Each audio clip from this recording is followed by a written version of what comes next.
বাংলাদেশে আসলে দুর্বল গণতন্ত্র ও নিম্নমানের রাজনীতি চলেছে ২০২৪ সালে ৫ আগস্ট পর্যন্ত। এরপরে শুরু হয় এন্টি বাংলাদেশ রাজনীতি। সেটা কেমন আমি ব্যাখ্যা করছি। মুজিববাদ কবর দেওয়ার আস্ফালন আ কোনো মতবাদের বিরুদ্ধে না, এটা বাংলাদেশের কনসেপ্টের বিরুদ্ধে আস্ফালন। আপনারা ইতিমধ্যে জেনে থাকবেন যে মুজিববাদ কবর দেওয়া নিয়ে হাসনাত একটা কথা বলেছে। এরপরে নাগরিক কমিটির আহ্বায়ক নাসিরউদ্দিন পাটোয়ারি তিনি বলেছেন জিয়াবাদ বা মুজিববাদ দুটোকে বাতিল করতে হবে। আসলে কি জিয়াবাদ বা মুজিববাদ বলতে কি আসলে কোনো কনসেপ্ট আছে? এই উপমহাদেশে আমরা একটা কনসেপ্ট পাই, সেটা হচ্ছে গান্ধীবাদ। বাংলাদেশে কি কোথাও কোনো বইতে বা কোথাও কি মুজিববাদ বা জিয়াবাদের কি কোনো দার্শনিক তত্ত্ব কি আপনারা পান?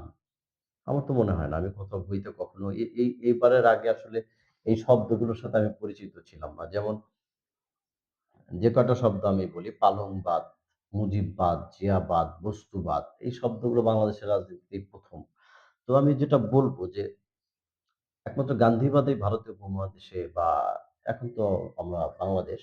তো টোটাল এই উপমহাদেশে আসলে মুজিববাদ, জিয়াবাদ বলে কোনো শব্দ নেই। একটা শব্দ ছিল সেটা গান্ধীবাদ এবং জিন্নাবাদেরও কোনো শব্দ নেই। তো ভারতীয় উপমহাদেশে গান্ধীবাদ বলতে সত্যিকার মতবাদ থাকলেও বাকিগুলো আলাদা মতবাদ হিসেবে দাঁড় করানোর মতো কিছু নেই। আরেকটা জিনিস আমি স্মরণ করিয়ে দেই যে, এই যে এখন যে বঙ্গবন্ধু এভিনিউ এই নামটা ছিল কিন্তু আসলে জিন্না এভিনিউ।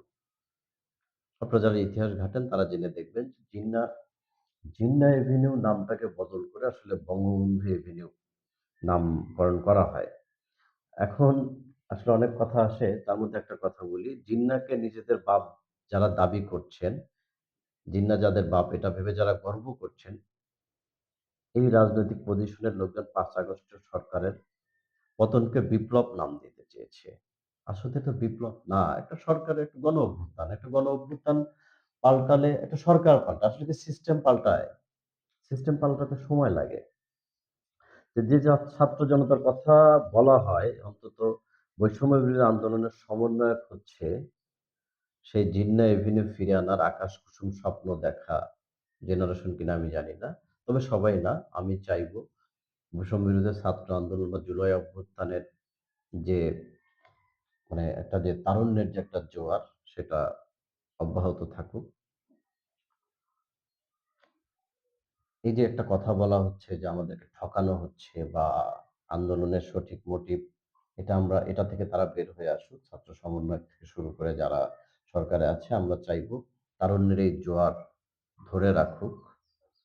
রাজনৈতিক দলগুলো ভুল করতে পারে, ব্যক্তি ভুল করতে পারে।